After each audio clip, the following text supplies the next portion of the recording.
Good morning Himachal. तो हाजिर हुए हैं सुबह की प्रमुख खबरों के साथ। तो इससे पहले खबरों को विस्तृत रूप से जानने निवेदन रहेगा, कृपया चैनल को जरूर सब्सक्राइब करें। तो पेश हैं आज सुबह की प्रमुख खबरें। हाई कोर्ट के फैसले के बाद सीपीएस से छीनेंगी सुविधाएं, दफ्तर और कोठियां भी करनी होंगी खाली। हिमाचल प्रदेश हाईकोर्ट के फैसले के बाद मुख्य संसदीय सचिवों की मूलभूत सुविधाएं छीनी जाएंगी। सीपीएस को सचिवालय में मिले कमरे भी खाली करने होंगे। यही नहीं, सरकार की ओर से इन्हें मंत्री की तर्ज पर दी गई सुख सुविधाएं भी हट जाएंगी। सरकारी कोठियां खाली करनी होंगी। इनके साथ सरकारी कर्मचारी भी वापस अपने विभागों में जाएंगे। पिछले कल हाईकोर्ट के फैसले के बाद सचिवालय में सीपीएस के कमरों में सन्नाटा पसरा रहा। कहीं भी सीपीएस सचिवालय में नहीं देखे गए। सुक्खू सरकार ने सुंदर सिंह ठाकुर और संजय अवस्थी को पहले सीपीएस बनाया। इसके बाद 4 अन्य ने गोपनीयता की शपथ ली। मंत्री के एक खाली पद के लिए अब हटाए गए सीपीएस भी लगाएंगे जोर, जाने पूरा मामला। मुख्य संसदीय सचिवों के हटने के बाद सुक्खू मंत्रिमंडल में खाली चल रहे एक पद के लिए मारामारी मच सकती है। सीपीएस से हटते ही विधायक अब मंत्री बनने की दौड़ में खुद को शामिल कर लेंगे। एक मंत्री के खाली पद के लिए कई तलबगार हो गए हैं। मुख्यमंत्री के मंत्रिमंडल में उनके अलावा केवल 11 सदस्य हो सकते हैं। वर्तमान में मुख्यमंत्री के अलावा उप मुख्यमंत्री और 9 मंत्री हैं। हिमाचल में बिजली के प्रीपेड मीटर लगाने की तैयारी, जाने क्या होगा फायदा। हिमाचल प्रदेश में जल्द ही बिजली उपभोक्ताओं को प्रीपेड मीटर की सुविधा मिलने लगेगी। उपभोक्ताओं को वर्तमान टैरिफ से 1% कम दरें प्रीपेड मीटर पर मिलेंगी। राज्य बिजली बोर्ड प्रबंधन ने प्रीपेड मीटर लगाने की व्यवस्था के लिए कमेटी गठित कर दी है। जल्द ही कमेटी की ओर से अपनी रिपोर्ट प्रबंध निदेशक को सौंपी जाएगी। इसके बाद मामला सरकार की मंजूरी के लिए भेजा जाएगा। प्रीपेड मीटर लगाने वाले उपभोक्ता से मीटर की सिक्योरिटी राशि नहीं ली जाएगी। मीटर मोबाइल फ़ोन की तर्ज पर रिचार्ज होंगे।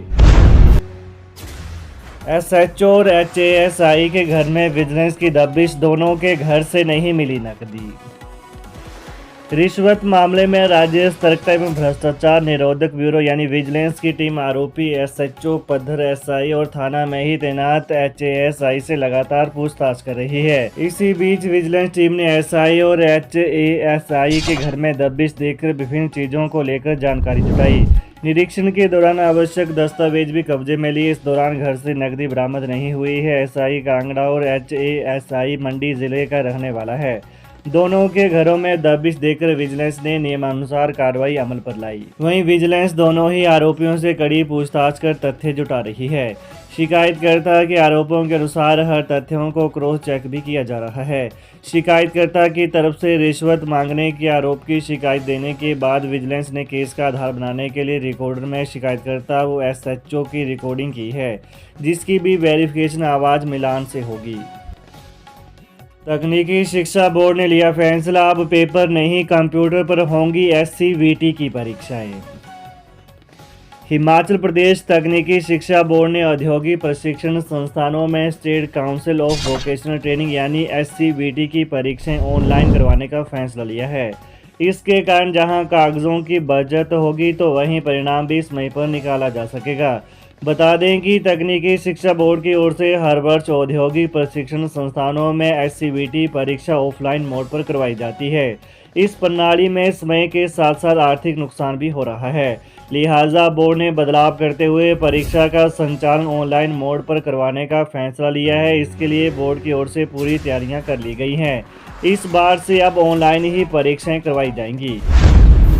रिश्ते हुए तार, जीजा ने नाबालिग साली के साथ किया दुष्कर्म। चंबा जिला में एक व्यक्ति ने नाबालिग साली से दुष्कर्म कर उसे गर्भवती कर दिया। पुलिस ने आरोपी जीजा को गिरफ्तार कर लिया। मुकदमा दर्ज कर मामले की जांच शुरू कर दी है। नाबालिगा को अचानक पेट में दर्द हुआ। वो स्वास्थ्य जांच करवाने के लिए मेडिकल कॉलेज एवं अस्पताल चंबा पहुंची। चिकित्सकों द्वारा टेस्ट करवाने पर उसके गर्भवती होने की पुष्टि हुई। जब डॉक्टरों ने यह बात 17 वर्षीय नाबालिगा के परिजनों को बताई तो उनके पैरों तले जमीन खिसक गई। नाबालिगा ने परिजनों को बताया कि जीजा ने ही उसके साथ दुष्कर्म किया है। इस पर परिजनों ने महिला पुलिस थाना चंबा में शिकायत दर्ज करवाई। एसपी अभिषेक यादव ने मामले की पुष्टि की है। उन्होंने बताया कि आरोपी को गिरफ्तार करने के बाद पिछले कल न्यायालय में पेश किया गया, जहां से उसे 2 दिन का पुलिस रिमांड मिला है। हिमाचल सीमा पर होगी वाहनों की तलाशी, अतिरिक्त पुलिस बल तैनात होगा, जाने पूरा मामला। प्रदेश में नशे पर लगाम लगाने के लिए हिमाचल आने वाले वाहनों की चेकिंग की जाएगी। हिमाचल की सीमाओं पर भी अतिरिक्त पुलिस बल तैनात किया जाएगा। मुख्य सचिव प्रबोध सक्सेना की अध्यक्षता में हुई उच्च स्तरीय बैठक में यह फैसला लिया गया। हिमाचल प्रदेश में नशा सप्लायरों पर कड़ी कार्रवाई करने और कानून व्यवस्था को और मजबूत करने के लिए सचिवालय में पिछले कल मुख्य सचिव प्रबोध सक्सेना की अध्यक्षता में गृह विभाग के अधिकारियों की मैराथन बैठक हुई। इसमें दूसरे राज्यों से हिमाचल में आ रहे नशे को रोकने और आरोपियों के खिलाफ सख्त कार्रवाई करने पर गहन मंथन किया गया। मुख्य सचिव ने पुलिस अधिकारियों को नशे के खिलाफ अभियान तेज करने के निर्देश दिए। कक्षाएं लेनी होंगी, कोई कोताही नहीं। प्रदेश की सरकारी ITI, पॉलिटेक्निक, इंजीनियरिंग व फार्मेसी कॉलेजों के प्रिंसिपल को अपने अपने विषयों की कक्षाएं लेने के निर्देश जारी कर दिए गए हैं। इसके अतिरिक्त ITI में कार्यरत ग्रुप इंस्ट्रक्टर्स व हेडक्राफ्ट मिस्ट्रेस को भी कक्षाएं लेने के निर्देश दिए गए हैं। तकनीकी शिक्षा विभाग द्वारा जारी पत्र के माध्यम से न केवल कक्षाएं लेने के निर्देश दिए हैं, बल्कि इसकी डेली रिपोर्ट गूगल शीट के माध्यम से भेजने के लिए भी कहा गया है।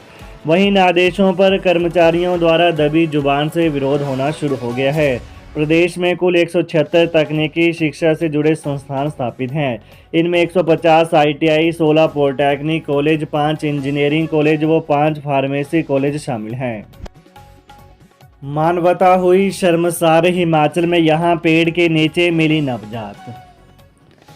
नालागढ़ के गांव सेरी में पीपल के पेड़ के नीचे नवजात मिली। स्थानीय लोगों ने बताया कि किसी अज्ञात के द्वारा बच्ची को पेड़ के नीचे छोड़ दिया गया है। सूचना मिलते ही नालागढ़ पुलिस मौके पर पहुंची और बच्ची को तुरंत स्थानीय अस्पताल में मेडिकल के लिए भेजा गया। जानकारी के अनुसार पिछले कल सुबह स्थानीय लोगों ने पीपल के पेड़ के नीचे नवजात को रोते हुए सुना तो तुरंत जाकर देखा कि बच्ची कुछ समय पहले ही पैदा हुई थी। स्थानीय महिलाओं ने बच्ची को कपड़े पहनाए और दूध पिलाया। थाना प्रभारी राकेश रॉय ने बताया कि नवजात को मेडिकल जाँच के बाद चाइल्ड वेलफेयर कमेटी को सौंप दिया है। मुकेश अग्निहोत्री का ऐलान, HRTC कर्मियों को जल्द मिलेंगे ओवरटाइम के 100 करोड़ रुपए। हिमाचल प्रदेश सरकार विकास की तरफ अग्रसर है तथा नए नए आयाम स्थापित किए जा रहे हैं। यह बात उप मुख्यमंत्री मुकेश अग्निहोत्री ने विधानसभा क्षेत्र ज्वाली के अधीन नक्की में 3 करोड़ की लागत से निर्मित विश्राम गृह का लोकार्पण करने के उपरांत कही। मुकेश अग्निहोत्री ने कहा कि हिमाचल पथ परिवहन निगम में कर्मियों को ओवरटाइम का 100 करोड़ रुपए जल्द दिया जाएगा। डीजल की 250 बसें व इलेक्ट्रिक बसें खरीद रहे हैं। कहा कि कोऑपरेटिव सोसाइटीज़ को कंप्यूटराइज्ड किया जा रहा है तथा इनको ऑनलाइन किया जाएगा, जिससे सारी दिक्कतें दूर हो जाएंगी। तो ये रही आज सुबह की प्रमुख खबरें। हिमाचल की ताज़ा खबरों को जानने के लिए कृपया चैनल को अभी सब्सक्राइब करें। धन्यवाद।